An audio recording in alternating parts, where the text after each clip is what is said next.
پیدائش کی کتاب اس کا 26 باب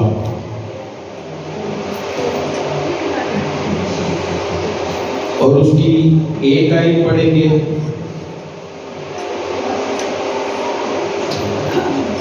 اور پھر اس کے بعد ہم اس کی 12 آیت سے پڑھیں گے۔ یوں لکھا ہے پیدائش 26 باب اس کی پہلی آیت، اور اس ملک میں اس پہلے کال کے علاوہ جو ابراہیم کے ایام میں پڑا تھا پھر کال پڑا۔ تب اسحاق جرار کو فلسطینیوں کے بادشاہ ابی ملک کے پاس گیا، اور خداوند نے اس پر ظاہر ہو کر کہا کہ مصر کو نہ جانا، بلکہ جو ملک میں تجھے بتاؤں اس میں رہ، تو اسی میں قیام رکھ، اور میں تیرے ساتھ رہوں گا اور تجھے برکت بخشوں گا، کیونکہ میں تجھے اور تیری نسل کو یہ سب ملک دوں گا، اور میں اس قسم کو جو میں نے تیرے باپ ابراہیم سے کھائی پورا کروں گا۔ آمین۔ 12 آیت سے پڑھیں گے بعد میں۔ یہاں پر آج جس چیز کو دیکھیں گے نا کہ ہماری زندگی میں سب سے زیادہ ضروری چیز کیا ہے، ایک مسیحی ہوتے ہوئے جو میں نے اپنی زندگی میں سیکھا ہے، یا جو بڑے بڑے خادمین ہیں، جو بائبل کے سورما ہیں، رسول ہیں، جنہوں نے خدا کی خدمت کے لیے کام کیا ہے، اگر ان کی زندگی پر نظر کریں تو صرف ایک ہی چیز ان کی زندگی میں نظر آتی ہے، بلکہ 2 میں کہوں گا، اس کے بغیر آپ خدا کی خدمت کر ہی نہیں سکتے۔ وہ 2 چیزیں ہیں، فرما برداری اور تابعداری۔ ان دونوں کو ہر جگہ پر انتہائی اہمیت حاصل ہے۔ اس کی اہمیت اگر یسوع کو دیکھیں، ہم کہتے ہیں یسوع خدا ہے، وہ ہے، خدا کا بیٹا ہے، وہ ہے، خدا خود کہتا ہے یہ میرا پیارا بیٹا ہے جس سے میں خوش ہوں۔ مگر بیابان میں اس کو تابعداری کرنی پڑی، فرما برداری سیکھنی پڑی۔ کوئی بھی رسول دیکھ لیں، یسوع نے جب شاگردوں کو چنا، شاگردوں نے اپنے آپ کو مسیح کے تابع کر دیا۔ بہت سی باتوں میں وہ یسوع سے اتفاق نہیں کرتے تھے، کیونکہ وہ یہودی مائنڈ سیٹ کے ساتھ تھے، وہ ایک مذہبی تربیت میں پلے بڑے تھے، مکاشفاتی تربیت ان کی یسوع کی فیلوشپ میں بنی، مگر وہ تابعداری میں رہے اور فرما برداری میں رہے۔ اب تابعداری اور فرما برداری میں فرق کیا ہے؟ ہر فرما بردار ضروری نہیں کہ وہ تابعدار بھی ہو، مگر ہر تابعدار فرما بردار ہوتا ہے۔ فرما بردار کو انگلش میں کہتے ہیں اوبیڈینٹ، حکم ماننے والا، حکم کی تعمیر کرنے والا۔ تابعدار کو کہتے ہیں سبمسیو، اپنے آپ کو کسی کے تابع کر دینے والا۔ جب ہم حکم مانتے ہیں، اب اگر میرے پاس جو میرے ورکرز ہیں ان کو میں کچھ کہتا ہوں وہ کرتے ہیں، مگر وہ اس چیز کے پابند نہیں ہیں کہ وہ وہی کریں جو میں کہہ رہا ہوں۔ وہ فرما بردار تو ہیں مگر تابع نہیں ہیں۔ مگر وہی بات اگر میں اپنے بیٹے کو کہوں تو اس کو وہ کرنی پڑے گی، کیونکہ وہ میرے تابع بھی ہے۔ یہ 2 لیولز ہیں جو ہر مسیحی کی زندگی میں اگر نہیں ہے نا تو وہ مسیحی ہو ہی نہیں سکتا، وہ مسیحیت میں بڑھ ہی نہیں سکتا۔ اور یہی اگر 2 رویے اولاد کی زندگی میں نہیں ہے تو ماں باپ ناخوش ہیں، گھرانہ ٹوٹا پھوٹا رہے گا، گھرانے میں بے ترتیبی سی رہے گی۔ جن والدین کی اولاد ان کی تابعدار ہے اور فرما بردار ہے، وہ جو پیرنٹس ہیں، وہ والدین ہیں، ان کی زندگی بڑھ جاتی ہے، وہ خوش رہنا شروع ہو جاتے ہیں، ان کے دل بڑے مطمئن ہو جاتے ہیں، اس گھر میں بڑی اطمینان اور بڑی ایک خوشی رہتی ہے۔ کیوں؟ کیونکہ وہ ان 2 اصولوں پر عمل پیرا ہیں۔ ان کو پتا ہے کہ ہم نے اپنے بڑوں کی تابعداری کرنی ہے، میری ماں باپ نے کیا مجھے کہا ہے، وہ کیا چاہتے ہیں، وہ اپنی زندگی کو اسی ڈگر پر رکھتے ہیں، وہ اس سے ادھر ادھر نہیں ہوتے۔ اگر وہ ادھر ادھر ہوں گے تو وہ کیا ہوگا؟ جو گھر ان کی فرما برداری اور تابع داری کی وجہ سے عدن بنا ہوا ہے وہ بیابان بن جائے گا۔ سو یہ دو رویے جو ہے نا، جہاں جہاں پر آپ کو نظر آئے وہاں وہاں پر آپ کو خدا کا ہاتھ نظر آئے گا، وہاں وہاں پر آپ کو خدا کی فیورز نظر آئیں گی، وہاں وہاں پر آپ کو خدا آپ کے ساتھ چلتا چلتا نظر آئے گا۔ اگر یہ دو رویے آپ کی زندگی میں ہیں، آپ کے گھرانے میں ہیں تو، اور یہ صرف اولاد کے لیے نہیں ہے، یہ ماں باپ کے لیے بھی ہے۔ یہ جو دنیا میں رشتے ہیں نا، ماں باپ، پھر آگے اولاد، پھر ان کی شادی، پھر ماں باپ، پھر اولاد، میاں بیوی کا رشتہ، ماں باپ کا رشتہ، اولاد، یہ اسی طرح چلتا رہے گا۔ جب سے دنیا بنی ہے یہ رشتے اسی طرح چل رہے ہیں، مگر اگر آپ ان رشتوں میں خدا کو، یسوع کو اور اپنے آپ کو رکھ کر دیکھیں نا، تو آپ سمجھ جائیں گے خدا ہر رشتے میں آپ کو یہ سکھانا چاہ رہا ہے کہ کون کس کے تابع ہے، کون کہاں پر فرما بردار ہونا چاہیے، آپ نے کس کی بات سننی ہے، آپ نے کس کی رہنمائی میں چلنا ہے۔ خدا نے جب آدم اور حوا کو بنایا تو ایک ترتیب بنائی، خاندانی ترتیب بنائی۔ وہی خاندانی ترتیب آج بھی اس دنیا میں ہے، کسی بھی مذہب سے کسی کا تعلق کیوں نہ ہو، یہ ترتیب جو خدا نے ٹھہرا دی ہے اس سے کوئی انکار نہیں کر سکتا۔ اب بربادی کب شروع ہوتی ہے؟ ابلیس نے کیا کیا؟ عدن میں جو گناہ ہوا، میں آپ کو فرما برداری اور تابع داری کی اہمیت بتا رہا ہوں کہ یہ کتنی ضروری ہے۔ عدن میں حوا اور آدم تھے، خدا کی حضوری میں ٹھنڈے وقتوں میں خدا سے باتیں کرتے تھے، اختیار میں رہتے تھے، ہر چیز پر ان کا اختیار تھا، کوئی روک ٹوک نہیں تھی، کوئی ایسی چیز نہیں تھی جو ان کی پہنچ سے دور ہو، کوئی ایسی چیز نہیں تھی جو ان کے اختیار سے بالا تر ہو۔ مگر پھر ایک دفعہ انہوں نے کیا کیا؟ نافرمانی کر دی۔ خدا نے آدم کو کیا کہا تھا کیا کرنا ہے؟ پھل نہیں کھانا۔ اس نے کیا کیا؟ تو یہ تو نافرمانی ہوئی نا۔ آج بھی اگر گناہ آپ کی زندگی میں آ جاتا ہے نا، اگر ابلیس کو موقع ملتا ہے نا، تو وہ آپ کے نافرمانی والے رویے سے ملتا ہے۔ اس کی وجہ کیا ہے؟ ایک اور شیطان جو کام کرتا ہے نا، میں ایک آپ کو چرچ میں کھڑے ہو کر یہ بات بتا رہا ہوں، شیطان طاقتور نہیں ہے، وہ آپ سے زیادہ ذہین نہیں ہے، وہ آپ کی عقل کو استعمال کرے گا اور آپ کو برباد کرے گا۔ اب جب ہم ان ساری چیزوں کو دیکھتے ہیں، ابلیس کو دیکھتے ہیں، وہ اتنا طاقتور نہیں ہے، تو پھر کہیں نہ کہیں تو خرابی ہم میں ہی آ جاتی ہے۔ عدن میں آدم اور حوا نے گناہ کیا اور وہ عدن سے باہر ہوئے۔ ہمارا پتہ کیا شیطان جو ابلیس ہے، وہ جو پریشان رکھتا ہے، جو ہمیں بھول بھلائیوں میں رکھتا ہے، ہمیں حقیقت کی طرف نہیں جانے دیتا، وہ کرتا کیا ہے؟ ہمیں ایک ایسا مائنڈ سیٹ، ایسے ٹریک پر لے آتا ہے کہ ہم اسی میں ہوا میں مکے مارتے رہتے ہیں اور ہم سمجھتے ہیں ہم اپنی جنگ لڑ رہے ہیں، جبکہ حقیقی جنگ آپ فرما برداری سے جیت سکتے ہیں۔ میں اس سے بیشتر کے اس کے حوالے سے جو ہم نے حوالہ پڑھا ہے اس کے بارے میں بیان کروں، میں ایک دو باتیں آپ سے کرنا چاہتا ہوں، بہت ضروری ہیں۔ ایک شخص تھا، اس نے نا ایک دور دراز علاقے میں کسی نئے شہر میں اس کی پوسٹنگ ہوئی، وہاں پر اس نے گھر لے لیا۔ اس گھر میں ایک بلی رہتی تھی۔ اب وہ بلیوں سے بڑی نفرت کرتا تھا۔ اس نے کیا کرنا، بلی کو پکڑا، بوری میں ڈالا اور دور لے گیا اور اس کو چھوڑ آیا۔ اس سے پیش کر کے وہ گھر پہنچا، بلی اس سے پہلے پہنچی ہوئی تھی۔ اس نے پھر کیا کیا، بڑا پریشان، اس نے اپنی بیوی سے بات کی، وہ کہتا ہوں میں اور دور چھڑ گیا ہوں۔ اس نے پھر اس کو بوری میں ڈالا، پھر اس کو دور لے گیا کسی اور رستے میں اور اس کو وہاں پر چھوڑ کر آیا۔ جب گھر آیا تو بلی آ گئی۔ تیسری دفعہ بھی ایسے ہوا۔ چوتھی دفعہ اس نے ایسے رستے گلیوں میں جا کے کہ بلی بھول جائے، وہ واپس ہی نہ آ سکے، بہت دور نکل گیا، اس نے بلی کو چھوڑ دیا۔ اب وہ خود گھر بھول گیا۔ اس نے گھر اپنی بیوی کو فون کیا کہہ رہا ہے پر یہ لوگ کہ بلی آ گئی ہے. وہ کہتی ہاں بلی تے آ گئی ہے. کہتا ہے بلی نو کل مینوں لے آئی.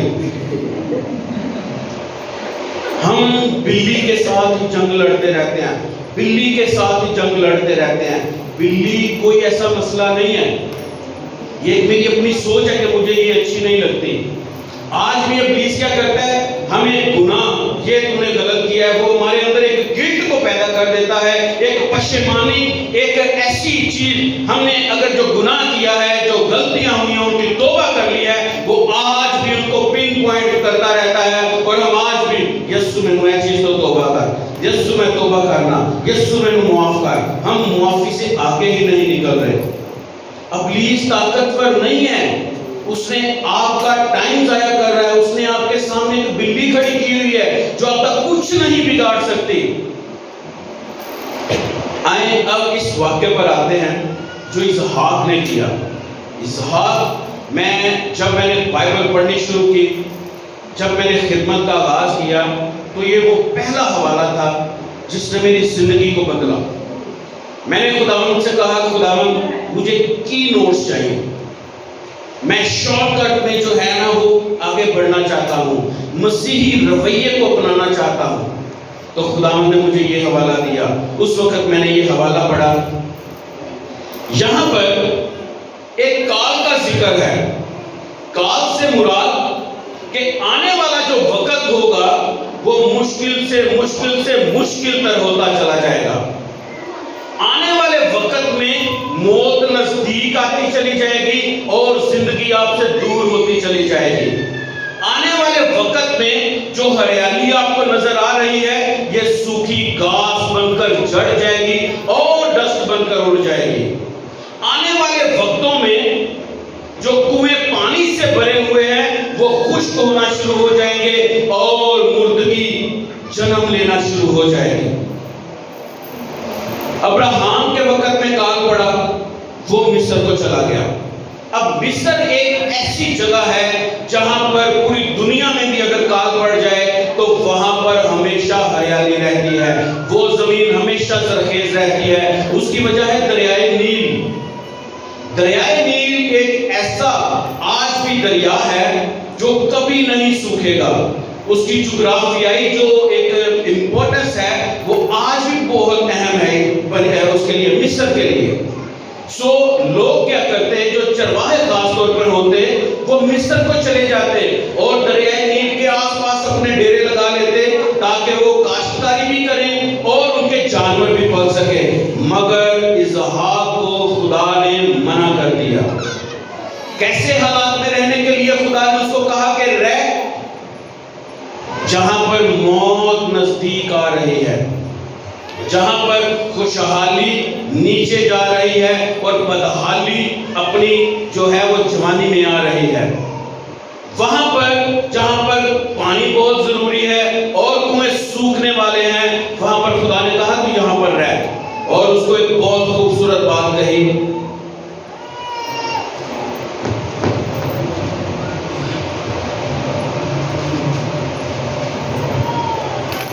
خدا نے اس سے کہا کہ تو یہیں پر رہ,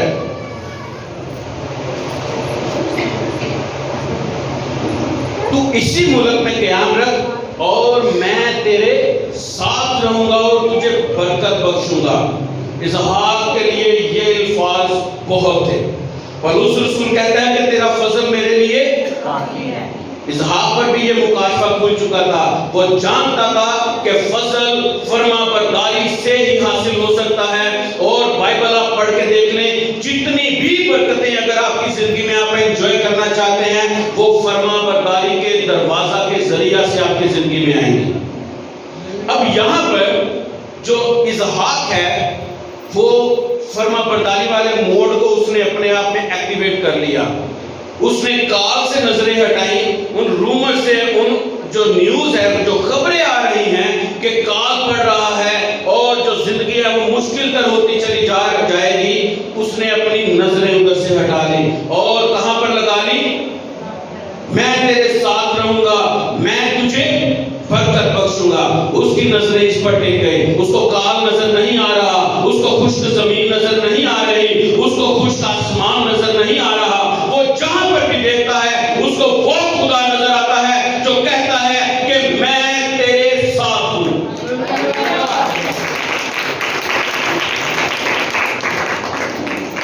وہ فرما برداری والے موڈ میں ایکٹیویٹ ہو گیا، خداوند نے اس کی زندگی میں کام کرنا شروع کر دیا۔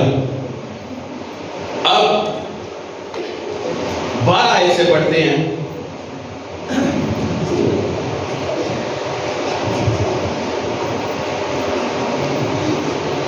آیت میں اگر ہم دیکھیں نا تو آپ نے اسحاق کی جو ہے نا سائیکی اس کو صرف نوٹ کرنا ہے، وہ کیا سوچ رہا ہے، اس کے ذہن میں کیا چل رہا ہے۔ اگر کوئی پریشان ہو نا تو اس کے ذہن سے، اس کے ہاتھوں سے، اس کے کام کرنے سے پتہ چل جاتا ہے کہ یہ تھوڑا سا کنفیوز ہے۔ کیوں؟ کیونکہ اس میں ایمان کی کمی آتی ہے۔ یہ جو فرما برداری ہے نا، یہ آپ کے ایمان کو بہت بڑا کرنا شروع کر دیتی ہے، کیونکہ فرما برداری اسحاق یہاں پر سٹینڈ کر رہا ہے، خداوند نے مجھے کہا ہے کہ تو اسی ملک میں رہ، میں تیرے ساتھ ہوں اور میں تجھے برکت دوں گا، اور اس نے اس بات پر اپنے ایمان کو سٹینڈ کر لیا۔ وہ اس فکرے کی فرما برداری میں لگ گیا، وہ کہ اس نے کبھی خدا کو نہیں دیکھا تھا، مگر وہ یہ جانتا تھا کہ میرا باپ ابراہیم ایک ایسے خدا سے ملتا رہا ہے اور اس نے اس سے یہ وعدہ کیا ہے کہ یہ سارا ملک میں تجھے دوں گا۔ خدا نے اسحاق کو اس ملک سے کیوں جانے نہیں دیا؟ کیونکہ خدا جانتا تھا کہ یہ جو جگہ ہے یہ اسحاق کی ہے۔ اسحاق اپنی مشکل وقت میں ایک دوسرے پرائی جگہ پر جا کر وہ اپنی زندگی گزارے۔ یہ خدا نہیں چاہتا کہ ایماندار ایسا کرے، ایماندار مشکلوں سے بھاگ جائیں۔ خدا نہیں چاہتا کہ ایماندار اپنے ایمان کو ایکسرسائز نہ کرے۔ خدا چاہتا ہے کہ ایماندار لڑنا سیکھ جائیں۔ خدا چاہتا ہے، بنی اسرائیل جب ان کے معود میں گئے تو لکھا ہے خدا نے ان کے سارے دشمنوں کو ان میں سے ختم نہ کیا۔ کیوں؟ تاکہ یہ جنگ کرنا سیکھیں۔ اگر آپ کی زندگی میں کوئی پریشانی ہے، اگر آپ کی زندگی میں کوئی بیماری ہے، اگر کوئی آپ کسی پریشر میں ہے، اگر کسی روحانی جنگ میں ہے، تو ایک بات ذہن میں رکھیں، خدا آپ کو اس پر فتح حاصل کرنا سکھا رہا ہے۔ اس جنگ میں آپ ہارنے کے لیے نہیں ہیں۔ ایوب پر جو بیماری آئی وہ خدا کے کہنے سے آئی۔ خدا نے ابلیس کو الاؤ کیا، جا کر لے جو کرنا ہے، کیونکہ خدا ایوب کی زندگی میں وہ خامیاں دور کرنا چاہ رہا تھا جو آج بھی وہ اس راست بازی کے بختر میں بھی لے کر بیٹھا ہوا تھا۔ خدا نے اپنا جلوہ اس پر پورے طور پر ظاہر کیا اور وہ خدا کے لیے ایک نیا ایوب بن کر آیا، اور پھر ابلیس کی بھی ہمت نہیں۔ ایک بات ہمیشہ ذہن میں رکھیں، میں خدا کی مخلوق ہوں۔ یہ نہیں ہے کہ میں خدا کا تابع دار ہوں، میں نے توبہ کی ہوئی ہے، خدا صرف میرا ہے۔ وہ گناہ گاروں کا بھی خدا ہے، وہ گناہ گاروں کا بھی باپ ہے، وہ جانوروں کا بھی خدا ہے، وہ چاند ستاروں کا، سورج کا بھی خدا ہے۔ اس کے لیے ساری اس کی مخلوق ہے، وہ کسی کو بھی استعمال کر سکتا ہے اپنے کام کے لیے۔ جو خدا ابلیس کو آپ کو مضبوط کرنے کے لیے استعمال کر سکتا ہے، اگر خدا نے ابلیس کو آپ کی زندگی میں بربادی کو آنے دینے کے لیے چھوڑ دیا ہے، تو ایک بات ذہن میں رکھیں، جو ایوب کے ساتھ تھا وہ آپ کے ساتھ بھی ہے۔ جو ایوب کے ساتھ تھا وہ آپ کے ساتھ بھی ہے۔ جو ایوب کی بربادی کو بڑھا کر ان کو برکت دے سکتا ہے، وہ آپ کا نقصان بھی نہیں ہونے دے گا۔ پچھلے دنوں میں یہ جب سے مارچ آیا ہے تو پاسٹر صاحب اس بات سے واقف ہیں، ہر طرف سے پہاڑ سے مجھ پر گرتے گئے، پہاڑ گرتے گئے، اور انتہائی جسمانی طور پر میں بہت جو ہے وہ کمزور ہو گیا، اور نفسیاتی طور پر تو پاسٹر صاحب بھی اس بات سے واقف ہیں کس طور پر، کس بڑے نقصان سے میں گزرا ہوں، بلکہ گزر رہا ہوں۔ ایک چیز اس کے لیے میں پاسٹر صاحب کا شکریہ بھی ادا کروں گا، جس وقت میں روحانی مضبوطی روحانی جنگ میں اپنے ایمان کو قائم رکھنے کی جنگ لڑ رہا تھا، اس وقت پاسٹر صاحب کھڑے ہوئے، مجھ سے زیادہ میرے لیے انہوں نے دعائیں کی، اور خدا نے ان کو استعمال بھی کیا۔ خدا نے ان کو کہا کہ یہ ریسٹور ہوگا، خدا نے ان کو کہا کہ جس نے نقصان کیا ہے وہ سامنے آ جائے گا، اور یہ سارا کچھ ایسا ہونا شروع ہو گیا اس ٹائم پیریڈ میں جو خدا نے ان کو بتایا تھا۔ سو خدا کی جو فیلوشپ ہے نا، چرچ کی جو فیلوشپ ہے، یہ بہت ہی آپ کو طاقت بخشنے والی فیلوشپ ہوتی ہے۔ داؤد اکیلا نہیں تھا طاقتور، اس کے جو ساتھی تھے وہ اس کی طاقت تھے، وہ اس کی ڈال تھے۔ موسیٰ اکیلا طاقتور نہیں تھا، اس کے آس پاس والے اس کے بازو اٹھانے والے اس کی طاقت تھے۔ آج فرما برداری اتنی ضروری ہے کہ اگر آپ کی زندگی میں وہ ایڈ نہیں ہوتی، وہ موڈ آپ کا ایکٹیویٹ نہیں ہوتا، تو آپ کبھی برکت کو حاصل نہیں کر سکتے۔ اسحاق کو دیکھتے ہیں، کس ملک میں وہ خدا نے اس کو ٹھہرنے کے لیے کہا، میں نے آپ کو بتایا کیسا ملک ہے وہ، وہاں پر بارش نہیں ہونی، وہاں پر فصل نہیں اگنی، وہاں پر جو جانور ہیں ان کے لیے چارہ نہیں ملے گا، پینے کے لیے پانی نہیں ملے گا، اناج نہیں ہوگا، زندگی کی ہر ضرورت وہاں سے ختم ہو رہی ہے۔ اور اگر کوئی جو کسان ہے جو ان چیزوں کو سمجھتے ہیں، اگر ہل چلایا جائے، بیج بویا جائے اور پانی نہ لگایا جائے یا بارش نہ ہو تو کیا فصل اگتی ہے؟ نہیں اگتی۔ آپ بالکل ٹھیک کہہ رہے ہیں، مگر یہاں پر اسحاق کی اگ گئی ہے۔ آئیں دیکھتے ہیں۔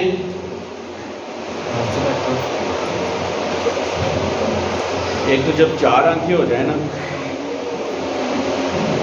اینک کے ساتھ، اور اسحاق نے اس ملک میں کھیتی کی اور اسی سال اسے 100 گنا پھل ملا، اور خداوند نے اسے برکت بخشی اور وہ بڑھ گیا، اس کی ترقی ہوتی گئی، یہاں تک کہ وہ بہت بڑا آدمی ہو گیا، اور اس کے پاس بھیڑ بکریاں اور گائے بیل اور بہت سے نوکر چاکر تھے، اور فلسطینیوں کو اس پر رشک آنے لگا، اور انہوں نے سب کنویں جو اس کے باپ کے نوکروں نے اس کے باپ ابراہیم کے وقت میں کھودے تھے بند کر دیے اور ان کو مٹی سے بھر دیا۔